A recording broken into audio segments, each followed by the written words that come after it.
So it's Miguel Murphy, and I'm here with John Michael Brown, John Myrie, and Joshua Arjona. And so this is the first of many to come where we're going to have conversations. And our goal is to have these conversations throughout the 2018-2019 academic year. We were just discussing what is it going to look like. We don't know what it's going to look like, but we're going to be as innovative as we can, as creative as we can be. And so, let's introduce ourselves. Let's start with the young men. Okay, hello everyone. My name is John Michael Brown, and I'm the president of the Tropical Beat Caribbean Students Association here on campus, and I also work in advisement as a peer mentor. Yeah. Oh, I'm John Myrie. I'm the president of Minorities of the Future. It's a organization here at North Campus that helps further the development of young minority males. Nice. Do you also work on campus, John? I do actually. I work in the study hub, the malls. That's a study space where you can go study and hang out, but mostly study. Nice. And so we have Mr. Arjona. Hello, my name is Joshua Arjona. I am a staff member here at Admissions and Registration at the North Campus, and I am also privileged to be the advisor of the Black Male Initiative here at the North Campus. It also goes by the name Minorities of the Future. Nice. And I'm Miguel Murphy, and wearing many hats, but this evening particularly advisor of the Caribbean Students Association. And let's get the conversation rolling. So let's start with John. What got you involved in Tropical Beat? Who made you, attend the meeting, or did you just have the drive to go there on your own? How did you find out about Tropical Beat? Well, I initially found out about Tropical Beat from the SharkNet website, which is a website that you can go on Miami-Dade, which will give you information of all the clubs that we have on campus. And I went on there just trying to find some different clubs to get involved in. And I took note of the Caribbean Students Association, but it wasn't until Club Rush that I really felt the club atmosphere and made the decision to join the Caribbean Students Association. Nice. Club Rush. So I believe Club Rush is coming Yeah. and it's right about the third week, I believe, of September. So look out for that. And so, John, what about you? Your involvement in Minorities of the Future? How did you stumble across this organization? Or did someone say, hey, this group is on campus and, you look like you could benefit from it? Oh, wow. Yeah, both of those things. But at first I didn't really go to the meetings because, it's my first semester here on campus and I just want to go home and sleep, man, That's a good point, because we have a number of young men who could benefit from Minorities of the Future. Yeah. And may very well think that I'm going to go to class and right after class, I just want to go home and sleep or just get off campus. What would you share with them in terms of, making an alternative decision in their first semester?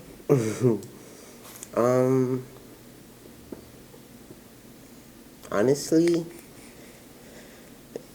so like I said, wanted to go home, sleep, and it's really when the first meeting I met I guess third generation president named Travaris Coleman, and I remember my first interaction with him. I saw him with this giant watch on his hand, and I was like, hey, I like that watch, man.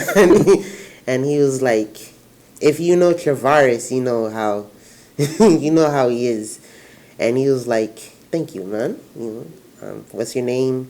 Who are you? And I told him I actually was coming when the meeting was ending, and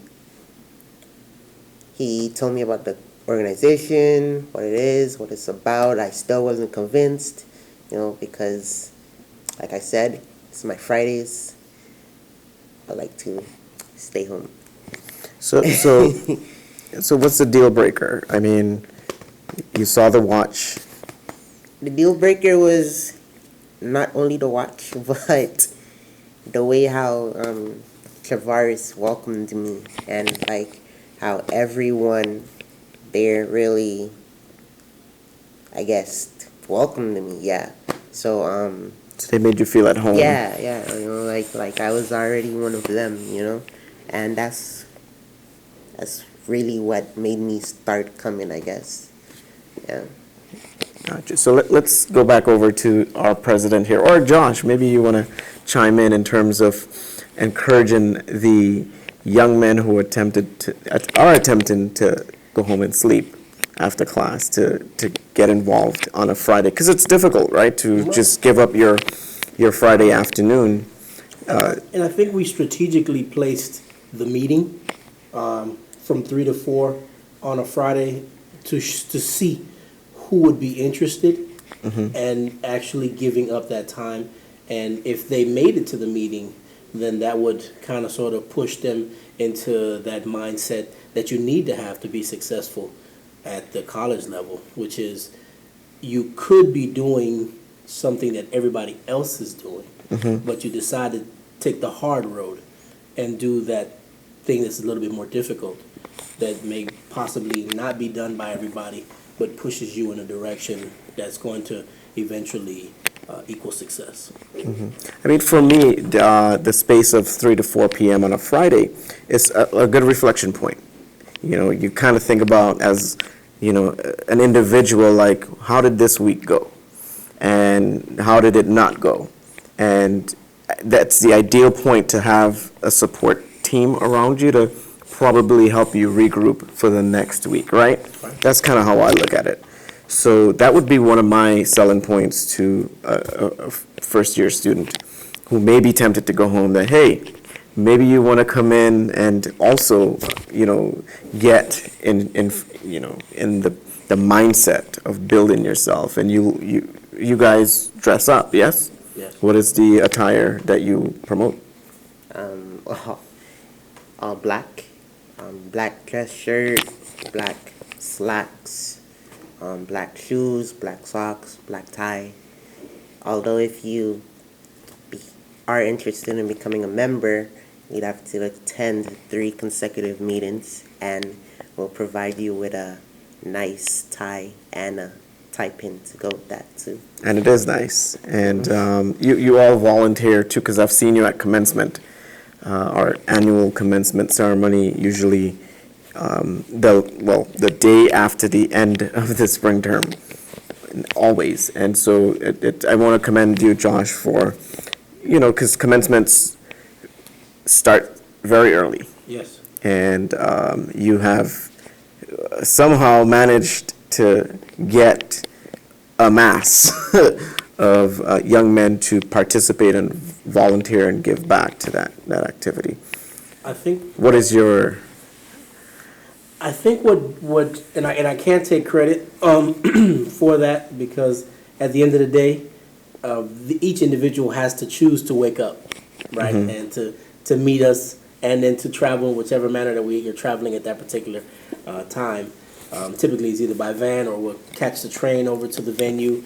But what I think it is the gentlemen have begun to buy into one of our slogans, and I think John can. I think he's heard it enough times. Nothing that we do matters if they don't graduate. So it's a way for the young men who are up and coming to see their brothers walk across the stage.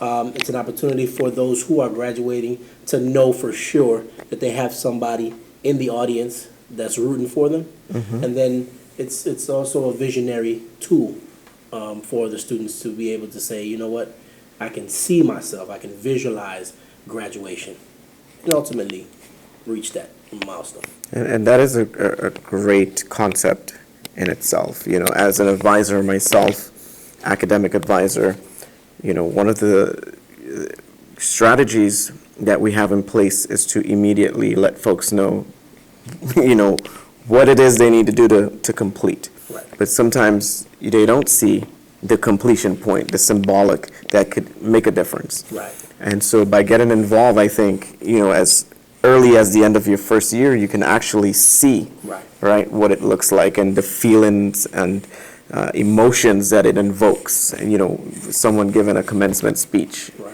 you know, that sticks out. That's a whole inspirational speech there, and you haven't even gotten past your first year fully yet, and you're hearing these positive things.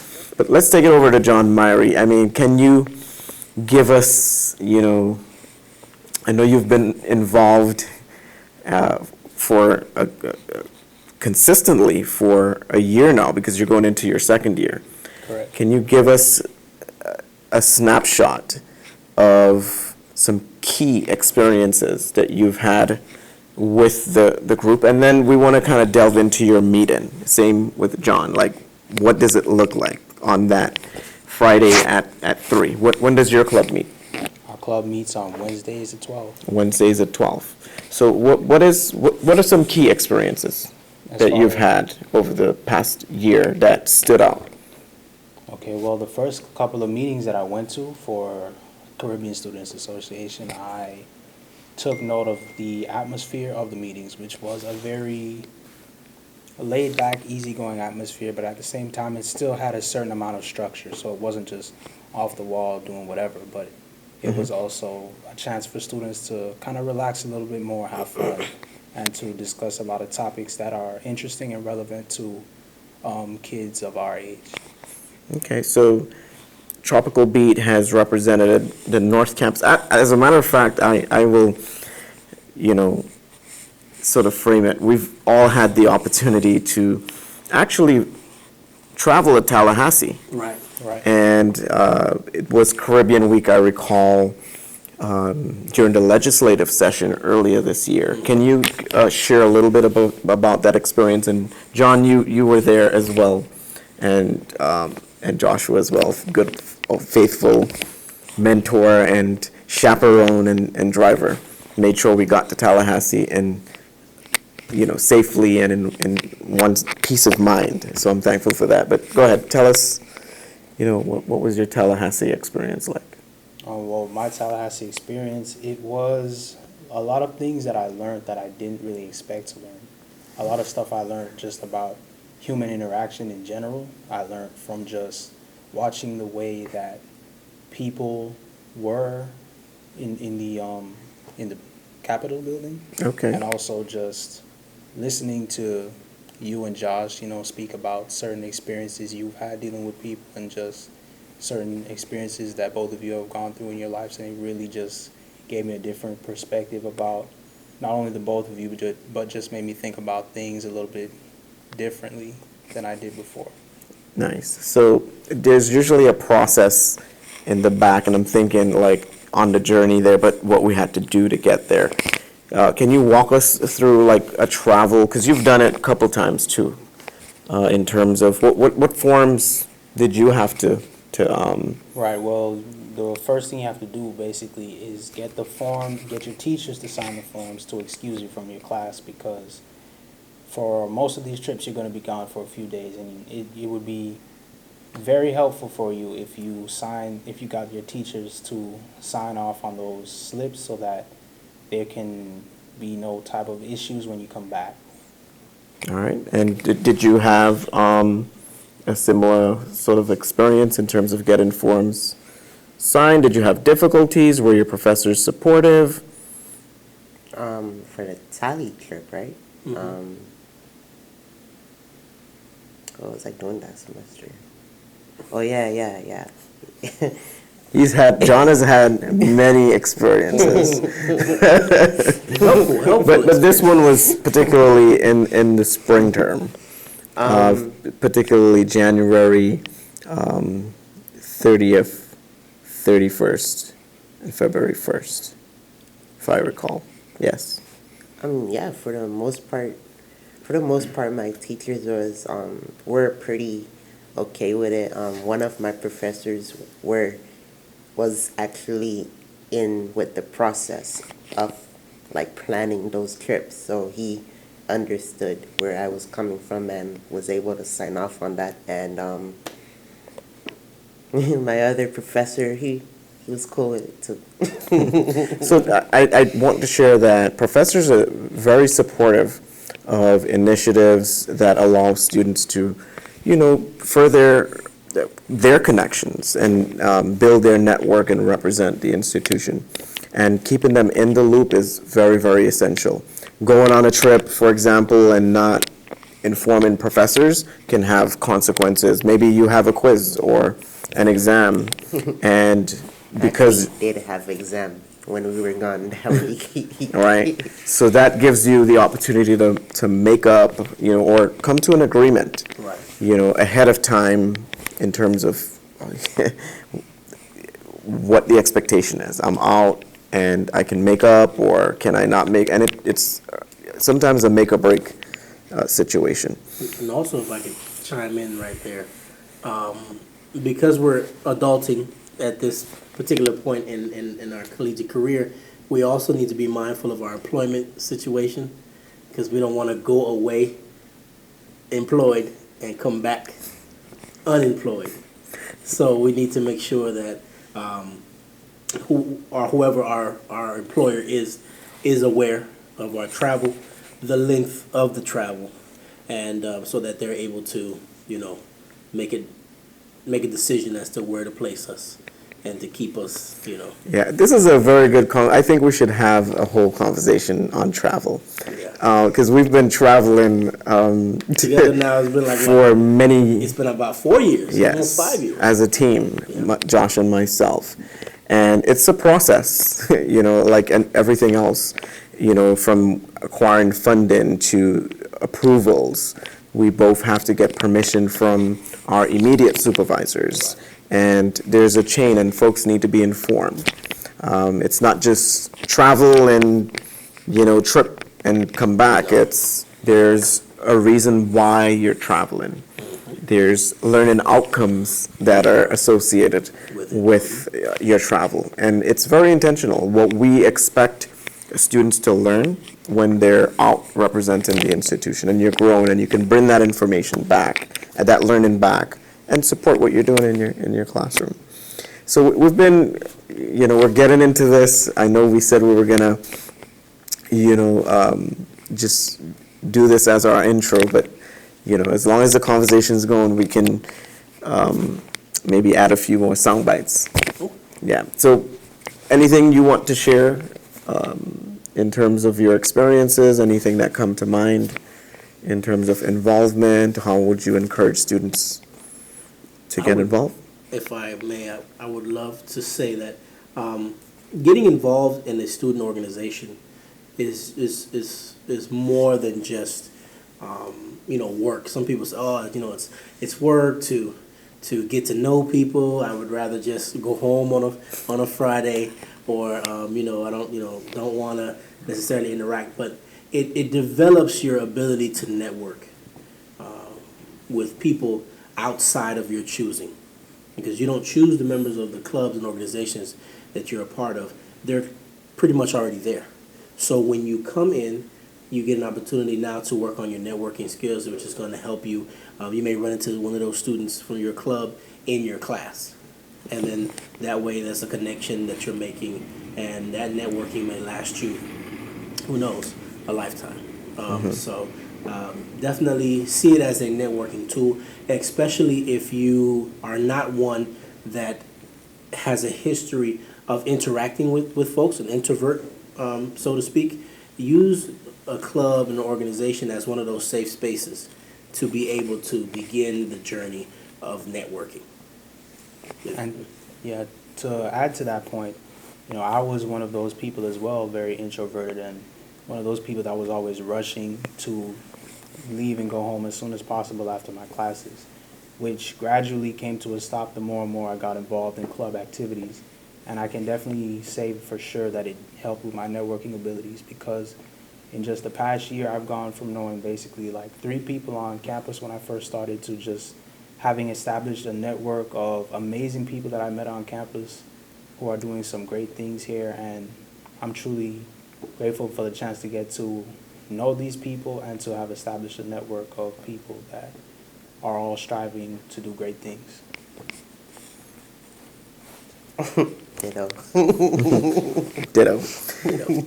So we asked you what your experiences were like, and then I was trying to also get a snapshot of your 1 hour Wednesday Right. meeting. What does that look like? And then again, we'll get Well, what our John's club meetings usually start perspective. with is we have an icebreaker to start after, once we officially start.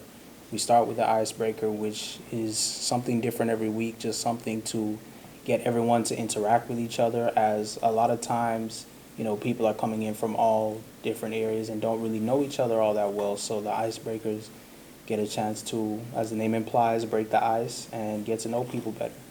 Then from there, we go into the meat of the meeting, which is the discussions. And like I said before, a lot of the discussions are based off of things that are very relevant to the youth and very relevant to things that interest us. So, for example, one week we may talk about an event that happened in the news that same week, or another week we may talk about something more relationship oriented or college oriented. Okay. What about minorities of the future on a Friday at 3? What does the structure look like? Well, we usually start off with a question, well, a quote of the day first, and then a question of the day. That's usually our version of icebreaker, I guess, really to get the discussion juices flowing, you know. Usually all the times I've been there, really, we've had pretty decent conversations about either the quote or the question. And then from there, we'd go into telling you guys about upcoming events or anything you should be mindful of, like financial aid or, registering for classes when the semester ends, or, little stuff like that it can be easy to forget. And then usually after that, if the presenter doesn't have a monologue or anything he would like to share with the group, we'd have our advisor come up. He's usually our guest speaker every week. We're changing. Yeah. But very, very inspirational. Yeah. That Josh, shares, his insight, his wisdom, and I take a lot from his. I call them keynotes because you have the first half of the icebreaker, the discussion, and then Josh takes the stage. Yeah. And you can always expect to gain some insight or newfound thoughts, right, about how to go about something that you may not have considered. And the new concept of the actual guest speakers is good, because you at your last meeting had a phenomenal speaker who Yeah.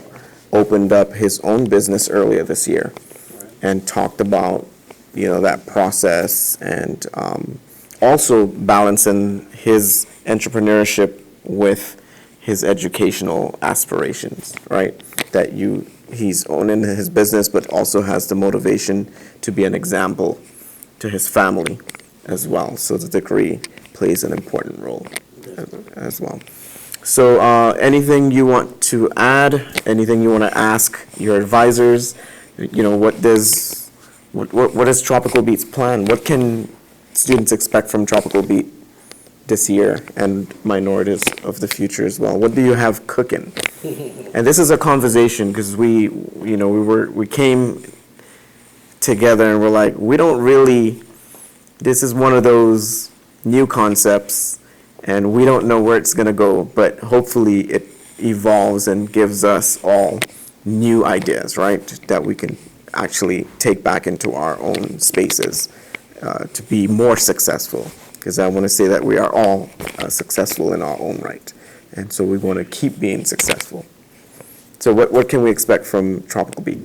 Well, what people can expect from Tropical Beat this upcoming year is a lot more bringing everyone together and really re-emphasizing making the club into like a second family for students. So, for example, you can expect a lot more off-campus activities. You can expect a lot more interaction even on the campus to really get to know one another better. Study nights, things like that that can really, work towards students' benefit academically, but also at the same time get students out of their shell more and more to open up and to open up with their fellow club members and to become more and more like a family. Because I'm personally of the opinion that once you get to know someone and once you get to spend more time with them and interact with them and have more fun with them, then it becomes easier for you to come out to all of the other events that we have. So when we say it's time to go out and do some fundraising or some volunteering, you don't have a problem coming out because everybody's your family, and no matter what you're doing with them, you're going to find a way to have fun. So that's the way I look at it, and that's what people can look forward to for this upcoming year for Tropical Beat. So this conference that you all go to, where is that going to be in 2019? 2019, it will be hosted by FIU, Okay, what is FIU? Florida International University. Okay, so Leadership Conference 2019, Florida International University, and your members can expect to participate in that so long as they go through the process. Right. All right, and there's a process. Yeah. And so what about minorities of the future? What's cooking? What do you see as, a major to-do? Or what have you started to sort of think about that you would like to see in your group? I know I've put him on the spot there. Yeah. And this is what this is about. It's to fuel, I know, I'll come back to you, John, that John, Michael, and myself, we have weekly check-ins. And so sometimes they happen and sometimes they don't. But if we get to meet physically on Wednesdays at 4, then it's to check in to see if we achieved any of the things that we said we were going to do in the previous week. Right. And so things like reserving the room, which we were successful at, reserving our room and selecting the dates for 2 of your major events, right? Which is The end of year banquet and the game night. and the game night. And so the end of year banquet, interestingly, we came up with a date, but it clashes with another major campus event. So we factored that in and said, maybe it's not such a good idea Yeah. to put our banquet on the evening before a major campus event. Right. And so you will find conflict in sort of use of resources if you're trying to get the support. So planning your calendar for the year is very important, I think. And for us, that planning is already in motion. So we sort of reserved the rooms. We selected games night as sort of a tradition in the organization. So there's a date for that. And then the banquet end of semester, that's also tradition.